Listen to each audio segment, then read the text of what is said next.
So Martin, what is the Project CBD and when and why it started? Well, Project CBD is an NGO, non-governmental organization, but basically it's an educational platform formed in 2010, 8 years ago, 8.5 years ago already. And the focus really is on cannabis science and therapeutics, and in a broader sense, the social and political economy. What this was about really a small group of journalists. We learned about cannabidiol, CBD, a component of the cannabis plant that's not intoxicating like THC, and similar to THC has very many medical benefits. We suspected the idea was if it would be anything like the science was showing for the animals, this could be a very big deal. Launched Project CBD to educate the community about the potential, because no one really knew what would happen here, but the potential, the healing potential. But it took a while. That was a famous program on CNN, 2013. It became a national story. Once it was broadcast on international television with Sanjay Gupta and showing very dramatic pictures of children who had terrible seizure disorders improving so dramatically. And of course, for these particular children, the CBD worked really like a miracle. It doesn't always work that way, of course. I remember him as a doctor saying that he was against medical cannabis in the beginning, and after this situation with the children, and he saw so much, and he changed completely his mind. And you know, it's not so easy for people, particularly high-profile people, to acknowledge that they're wrong. Yeah. You know, that alone was very refreshing. And it's kind of almost symbolically for being wrong so much about cannabis in the history. Yeah, sure. There was a real turning point when he did that program, and there was a whole nother set of challenges that emerged. All of a sudden, there were lots of people that knew about this and wanted this. Yes. You know, where are they going to really get it? And it's an exciting time for cannabis, but it's a tricky one too. Yeah. Why do you say that?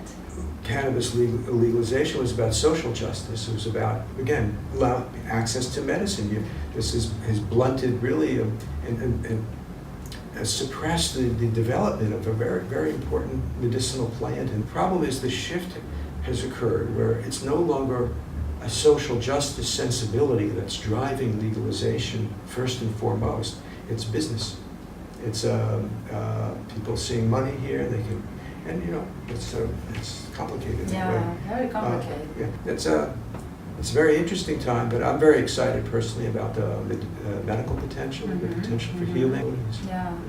How is the situation of Epidiolex in Epidiolex? Yes. You know, it's been approved, but it's not clear yet how this will work out. But the problem is there's this tendency on the part of the policymakers and the drug companies always to go after the single component. And cannabis, as you know, has hundreds of components, and many of them are biologically active and have great potential for, and the magic and the power is really in the combination. Yeah. So you could take CBD, that's important. I think every doctor, every patient should have access to CBD. Sure. But with the understanding that CBD taken from the plant is really very limited. Limited, yeah. I think it's important. Fine, it should be part of the options. But the problem is, when it's a pharmaceutical, it becomes the only option that's legitimate. That's my second question. And it kind of pushes the other. It delegitimizes the whole plant. Yeah. And that would be. That's something that we have to fight against, that tendency, because they do best with each other. Genuinely, I think that the whole plant is ultimately a better approach, more comprehensive and safer. But still, I have no problem with a single molecule. Yeah, sure. And that cannabis clearly has medical value. That's no longer a debate anymore. Yeah. I mean, it's understood. I hope the case. so, yeah.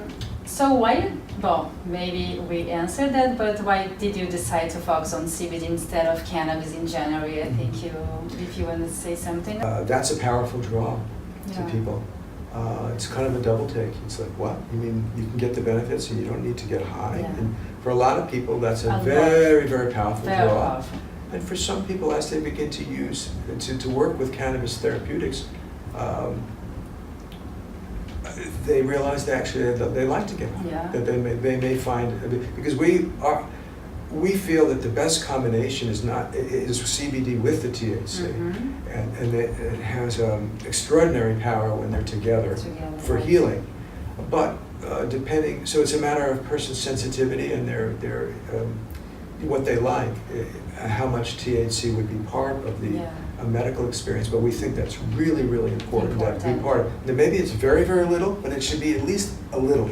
Unbelievable. Wow, I love it. Yeah, thank you so Thank much, you. Martin. Thank Yes. you so much. Okay. It's a pleasure to have you here. Pleasure to be here.